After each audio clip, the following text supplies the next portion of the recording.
Continuing on, saw it stop fairly quickly. So those of you who are spiritual and you know the word, you know, as they have told me now, and others who are before me, they know too, the word is filled, the scriptures are filled with discussions of the problems with mankind's heart, that the hearts within mankind are defective and they need to be repaired, they need to be replaced. And so let's see what else there was. I wanted to go back to, because I told you the dreams, now I want to tell you some of the interpretations. So wisdom is out here making all this stuff. The spirit of wisdom is making all this stuff, and it's all defective. And because it's all done within the realm, it was all done within the realm of energy. Everything within the realm of energy is defective because it came from a source of water that came, it was, how did Daniel describe it? It was like it was unauthorized. It happened outside of the Shaddai, Ehim, Elyon reality. It happened within the Olam reality. And it's only been really recently, overall, that the Shaddai, Ehim, Elyon, Al reality has really intervened. When you look at it, at least from our perspective, and now this whole issue of time going faster and slower at different places. So out in deep space, far away from any planet or any star or any black hole, time is passing very, very quickly. But as you get closer to a star or a planet or a black hole, the passage of time there is much slower.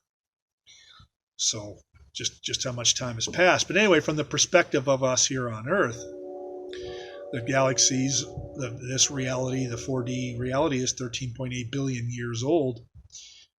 Shaddai did not directly intervene until 66 million years ago, which is an incredibly small, just the most infinite little fraction of time compared to the time that Olam, with Sophia, the spirit of wisdom that has been active here, creating defective stuff. Everything here is defective because of the nature of it's this, and it was how it was described, where I saw it in the Sammitchez, where there was a transmission showing these big two gears with Dexron transmission fluid. There was a car up on a lift with a transmission, big gears pulled out of it, and Dexron transmission fluid, which is red dye to detect leaks. And that, to Daniel, was that the Sophia reality is leaky, is defective. And everything that the spirit, that particular spirit, the energy spirit within the realm of energy, within the 4D reality, Sophia, is defective. Everything that the spirit has made, that spirit has made in the realm of energy over the process of time, is defective. And I'll have to go through my notes, or I'll cover this more with Daniel as to the nature of why everything is defective. So now the Shaddai reality is intervening. The Shaddai, Ehim, Elyon reality is intervening in this creation, in this 4D creation, in the energy realm, to correct the defective creation that Sophia has made, the spirit of wisdom. And a part of that is mankind's heart, which is defective. Now let me see. I'm going to cover all the dreams here. What was the one? Oh, the oil. So I had this black. The next topic, one of the topics that came up was, why can't people hear spiritually? And when information is transmitted, even in the realm of energy, but it's the same types of physics apply, the same principles of physics apply, even though the substances are different. The information is still being transmitted. When information is imparted or transmitted into a system, heat is created. An excellent example of this is silicon central processing units. That the faster a CPU goes, the more heat it makes. It's just like bending a copper wire. You're imparting information and it gets hot. And it anneals it, and it ultimately becomes hard and brittle and breaks. But that's as a result of imparting information, which creates heat. By just bending something, you keep bending it, you impart information, you're creating heat. And the state changes in microprocessor units are bringing heat. And so heat must be dissipated. In the same way that the spirit transmits information from the arca reality into our ethereal being. Our spirits are ethereal. The arca reality imparts information into our spirits. And as a result, our spirits need to be cooled because of the Boseman's constant.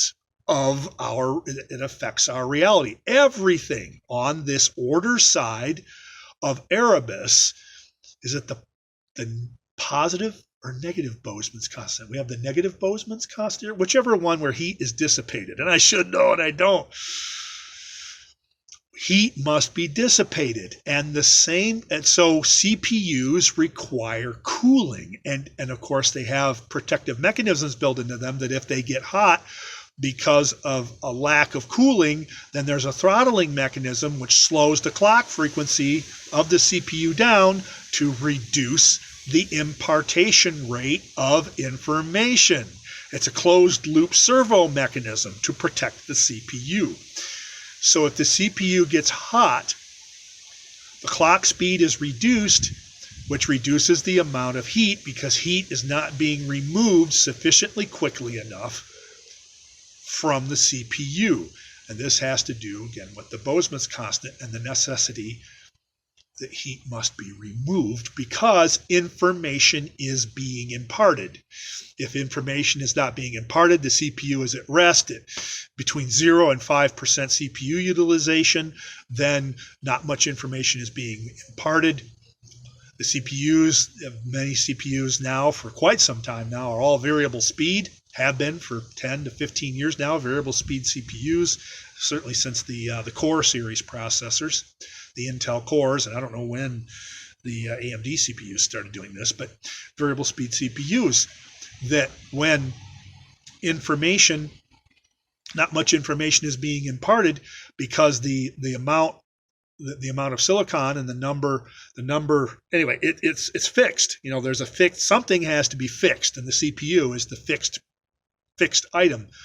What's variable is the amount of heat that's dissipated and the amount of information that can be imparted up onto the physical limit of the CPU. So also with our spirits. That happened with Daniel. I consumed all of his marbles.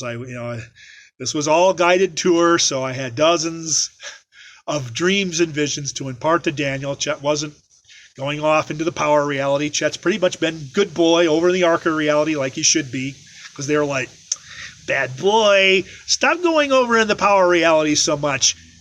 Go over in the Arca reality where you're supposed to be, in the Word. Okay, boss. So Chet's been over in the Arca reality in eternity, which is the source of everything, where he should be. So Chet's getting all this information. Well, I don't know. Oh, and of course, then there were a couple dreams, just a couple visions where just my name was spoken. They're just speaking my name, And of course, it was how my mother fated me. Chet. My fate as a man in this reality is to be the door, this nexus. The nexus, a lot of these topics now of what I'm being shown is the nexus, including myself. My name was spoken because I am the nexus myself. The seers are the nexus between this 4D energy reality and eternity and the power reality, all the other dimensions and realities. The seers are the spiritual beings that are the nexus between this reality and the other realities. And that was, my mother fated me by giving me the name Chet, which is the door of the hay, the extended arm, the arm of Yahuah from the hay reality? He told it all to me. I don't have it quite all memorized quite correctly, but I am the hay, the door. And that's my fate as being a door. And I'm being shown the other doors. I am a door, but I'm being shown other doors, nexuses, connections between realities. I know the realities now. I've been talking to you about the realities for a couple years now. Now I'm being shown the realities between the realities, the connections between the realities, the nexuses. So I had this dream where, I'm kind of backing up a little bit because I didn't tell you this dream.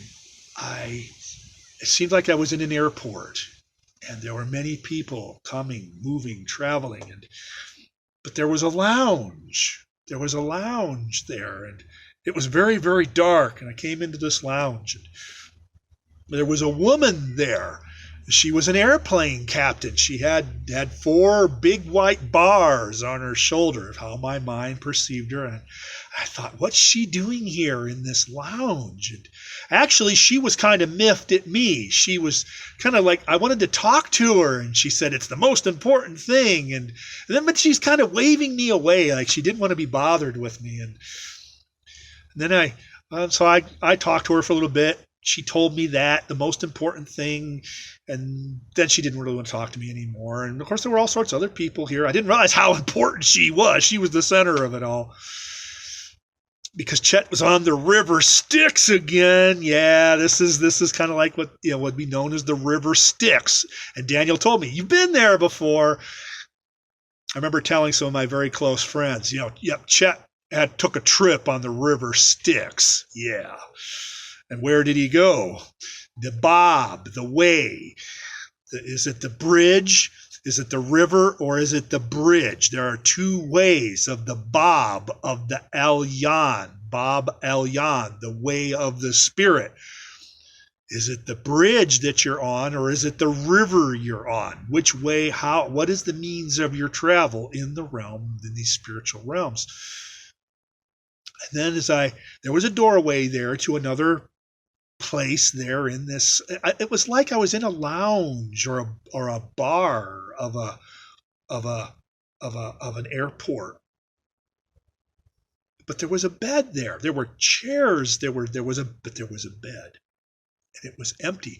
And someone had been there and was sleeping in it and had left. But there was measurement, electronic measurement cords.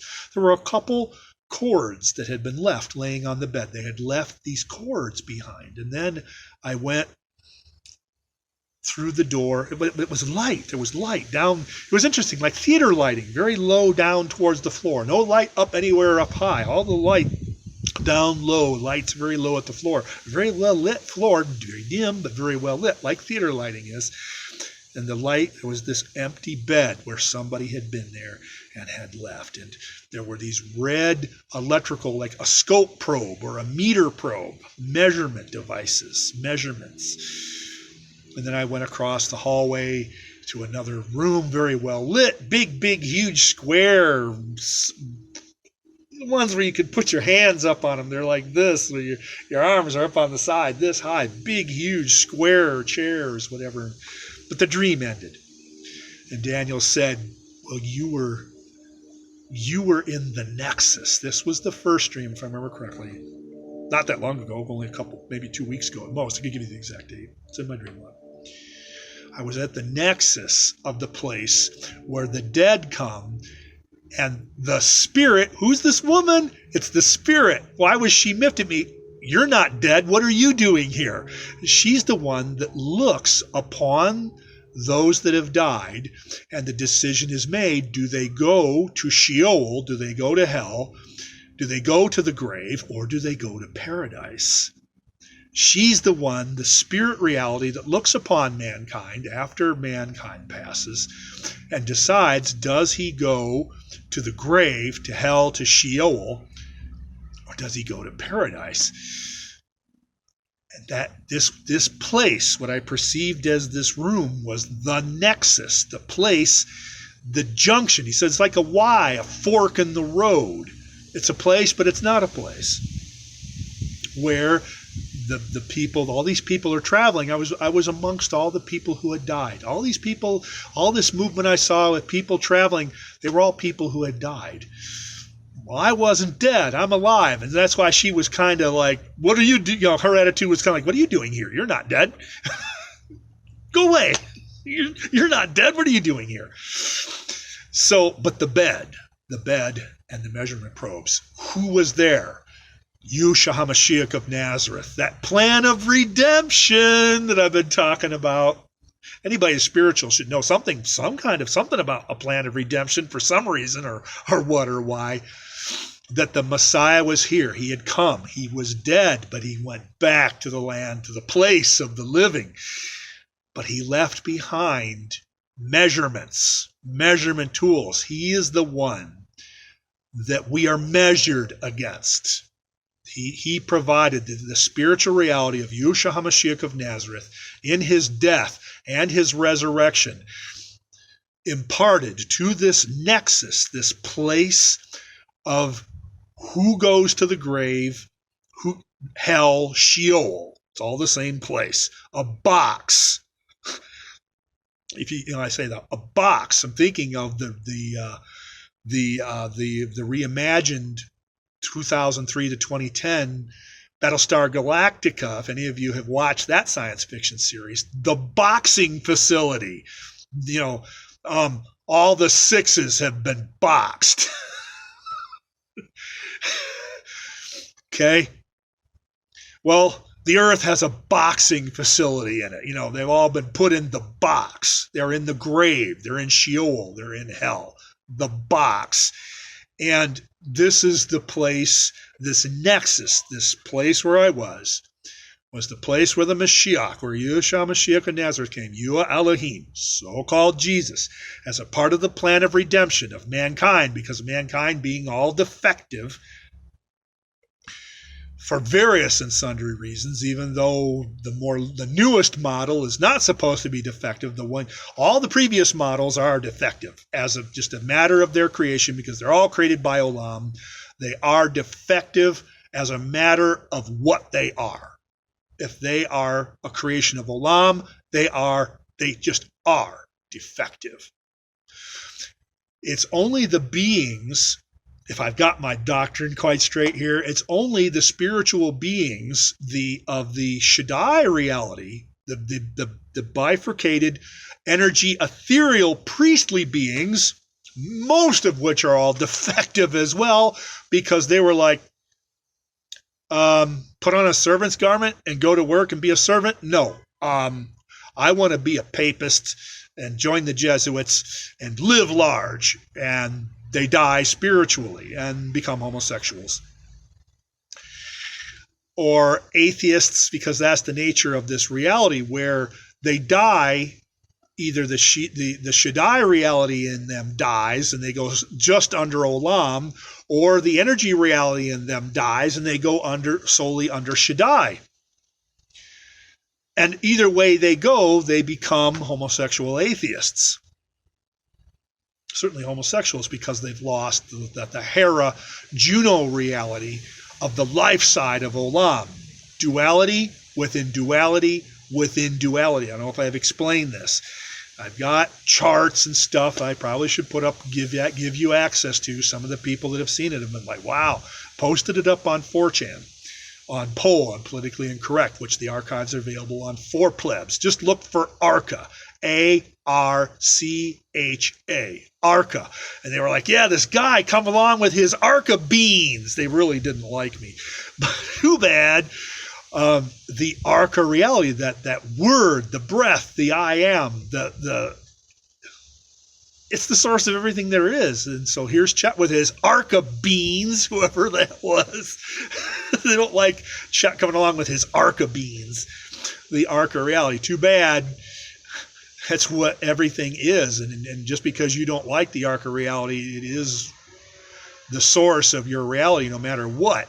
But did you come, are you a Genesis 1:27 person, which the overwhelming vast majority of individuals are, or are you a Genesis 2:7 dead person that you've had the energy side torn out of you and you're in death, and now you're under the Shaddai reality in unbelief?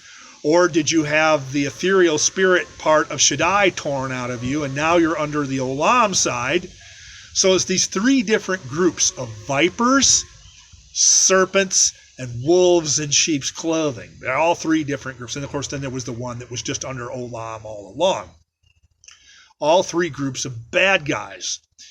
But the hope, the redemption, where the Father says, look, there will be guests at my wedding. Where the guests that he sends his servants to compel them to come in. Free upgrade, free ethereal upgrade. Are you an energy-only being? Are you just out here in the realm of booze, coke, and hookers and tell lie vision? And you've had enough of booze, coke, and hookers and tell lie vision? Free upgrade, free ethereal spirit upgrade. Call upon the name of Yahuah Al Elyon. Call upon the breath, Ruach reality. Is it Ahaya? I don't know the name of that breath, Ruach reality, of what all the eternals, all the other, these eternal creator beings. Because Al Elyon is a created being, but call upon the Spirit. Call upon the name of Yahuah. That's all throughout the scriptures, because that's the Archangel Yahuah, where I'd said that the Archangel Yahuah appeared to me. The first time I saw her, my mind perceived her as a gigantic electrical tower. The next time I saw her, she was this beautiful goth girl, the most beautiful goth girl I'd ever seen. It's just exceptionally beautiful garment.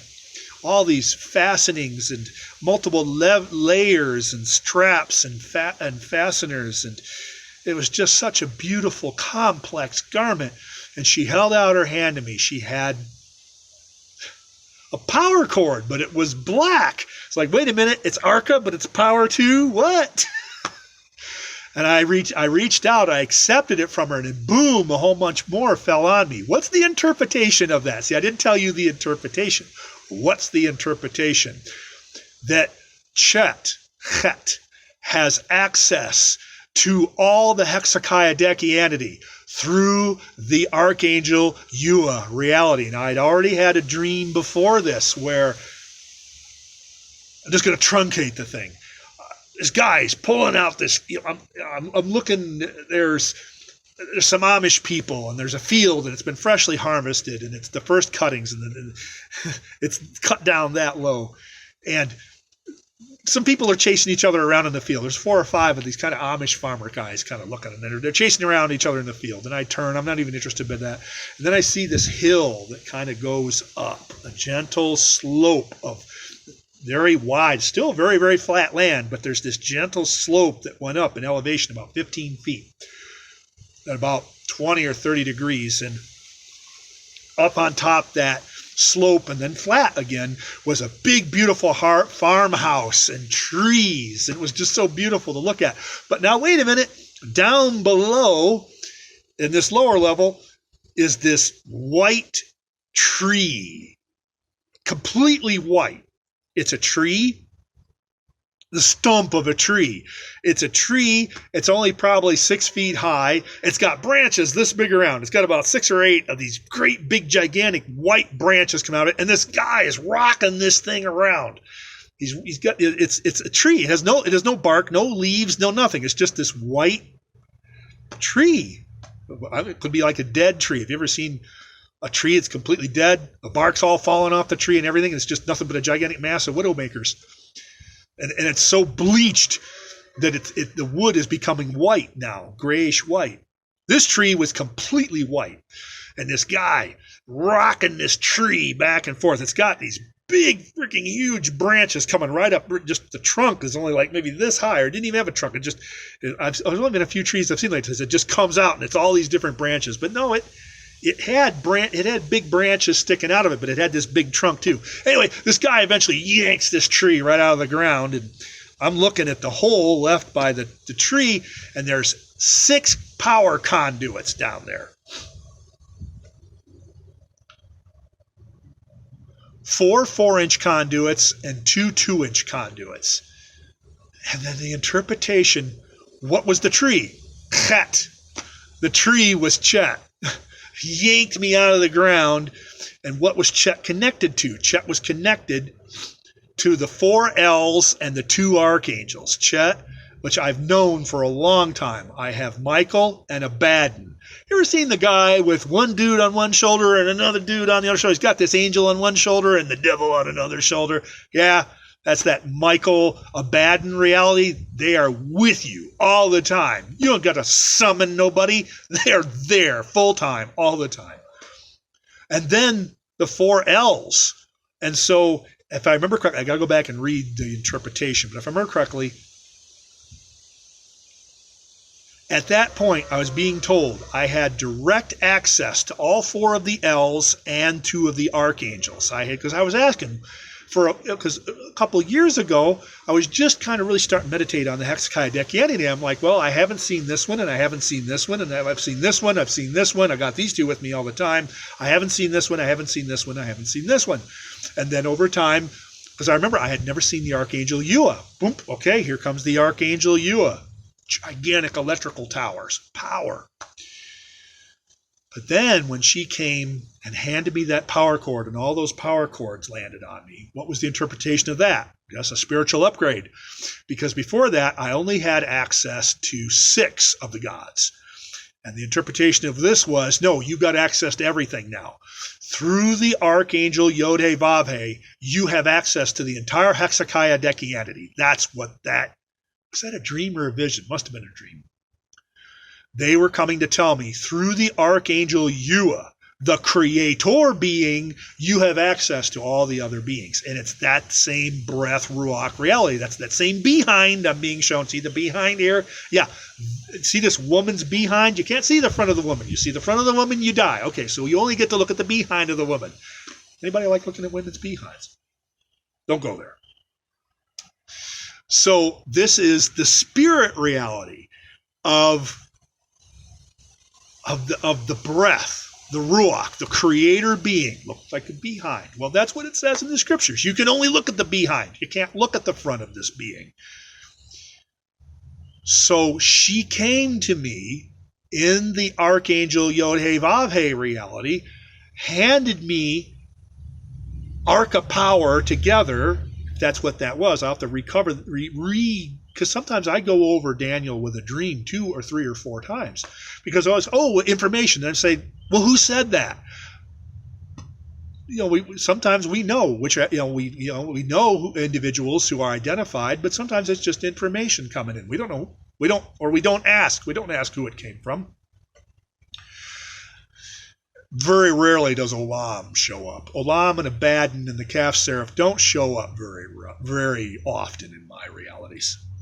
I'm most often all the time over in the Arca reality. I'm much more, I'd say 99% of all my spiritual activity is the Shaddai, Ehim, Elyon, Morai, Fates reality.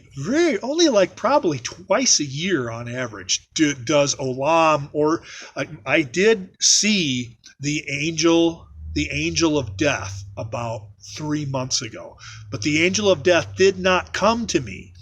I saw the angel of death a short distance away, but the angel of death was not looking upon me, did not make any eye contact with me, was not communicating with me. The angel of death was looking at a place, a place to me where I had lived previously. Interpretation of that dream, this was about the future. After the shuttlecraft comes back, when the Father lands here and takes over everything, the earth is trodden under the feet of the Gentiles. And there's part of there's the within, in the book of Revelation, it talks within and without. Within, the righteous, blah, blah, blah, blah. Without, the whoremongers, the wicked, the liars, the murderers. They're still here. The bad guys are still here. The angel of death is still here. But he was measuring. He had a measuring. He had this big, it looked like the Egyptian god Osiris. Looked him up. Yep, it's Osiris. I know. Yeah, because he had the head of it was a man with a goat's head. Was it a goat's head? It was, but it was very Egyptian, the way my mind perceived it. He had this long black staff with little right angle, like this. It looked kind of like a slightly diagonal T on the top. But the interpretation of that dream was the earth being trod under the feet of the Gentiles during the time of the 1,000-year millennial reign. So I was being shown the future, that Abaddon was involved in it, now measuring it out. Now, anyway, I get off topic. So the spirit reality, the Al Elyon spirit, because I have been shown the spirit reality as a whole. Every now and then, an entire reality will be revealed to me. That happened, I don't know, a year ago. I was shown the entire Holy Spirit reality all at once. All four, I was shown, I don't know if chaos was there, but I was shown Yahuah Al Elyon. I was shown Archangel Yahuah and the man seraph, but it was portrayed to me as one large, continuous, vertical, multi-height reality. I climbed up this thing, I think. I'll have to go back over my dream log. But I was like, what is this? What is this I'm being shown? And Daniel goes, you're being shown the entire spirit reality, the entire reality of the spirit, which is something, of course, I wanted to see, of course. But my mind had trouble with it, what it was, somewhat. I mean, I was not completely confounded, but I was just like, what? It was quite a bit of this vertical aspect to it. Anyway, so the Nexus, and I was shown another Nexus. The Nexus, the first Nexus that I was shown probably 2 weeks ago, was the place. I've been there before, but they didn't really talk about it. I went there, but it was the place of the departed. There was a 45-degree angle there. Come to think of it, remember I said I went. Maybe I haven't told you the dream that I had where I was on the River Styx, went down at this 45-degree angle. I was on this incredibly large ship. Had giant brass smokestacks behind me, these big, tall, 40-foot smokestacks, bright brass smokestacks. And there was a guy with me, the ferryman. Chet's with the ferryman again. Don't pay the ferryman. No, Chet didn't have to pay the ferryman, but he was there. I was on this river, on this incredibly large boat, and then it just went down this tunnel, this big square tunnel at a 45-degree angle, and I'm on this boat, and it's just going down. No major crises, but this boat's going down this 45-degree angle. Well, that 45-degree angle is the same thing with this woman's behind with that hand pointing at it. Here's that 45-degree angle again. And and of course your mind, because there's in the realm of numbers, because when you're dealing with physics, you're dealing with numbers. It's a complex number. There's a real number and an irrational number. An I number, a J number is a J, whatever. The J operator. The 90-degree one goes this way and one goes this way. But the reason why we're being shown 45-degree angles is because your mind cannot perceive movement on that axis, because we're within already a three-dimensional reality moving in time, but then we're talking about something outside of this dimension and an orthogonal relationship between this dimension and that dimension. So it's related in the way it's spoken to us, Daniel and I, as a 45-degree angle, because it's just the way multiple angles are depicted. They're actually 90 degrees, but they're drawn as a 45-degree angle to help your mind. Daniel was even saying that he will initially see it and it will settle. It'll change. It'll move and settle and stabilize. And he was talking to me about that, but it was, you can move, but then if you were to move this way, anyway, that's that. So the oil of the Spirit. How much time do I have here? I'm getting close to the end. I've got 3 minutes left. So that's what I'm here. It was one of the very important topics. The oil of the Spirit. It's the cooling. And so for whatever reason, the masses, if they do have the ability to hear from the Spirit, so many are spiritually dead. They're dead, so cooling isn't an issue. They need life. They need to be brought back to life. But that free spiritual upgrade, that if you're listening to me and you're like, I have not the slightest idea what this guy is talking about. You've listened to some of my other recordings. You've listened to me, and you're just like, I do not have the slightest clue what this guy is talking about. I have absolutely no clue whatever. But somehow, somewhere, this thing has a hold. This has a hold on you, and it's pulling on you. Or you hear 1/1000th of it, something somewhere in there is resonating. You're hearing or seeing just the slightest little piece of what I'm talking about. It's calling upon the name of Yahuah, the oil, because even Daniel, every now and then, and this happened, because I had a whole bunch of these interpretations just came in, like 12, not even 12, was it 12 hours ago? Not even 12 hours ago. It was around, about 12 hours ago. All these interpretations, all these dreams and visions I'm telling you about now, I just had this great big long session, like 2-3 hours long with Daniel. Well, almost 3 hours long with Daniel. Just used up all of his marbles. And man, what a bunch of wonderful information it was that I've received about the spirit reality, the entirety of the spirit reality.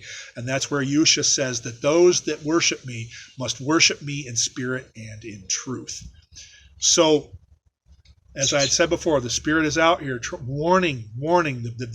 Like Star Trek II, The Wrath of Khan, the crew of that bird of prey have beamed aboard the Starship Enterprise, which now has a countdown,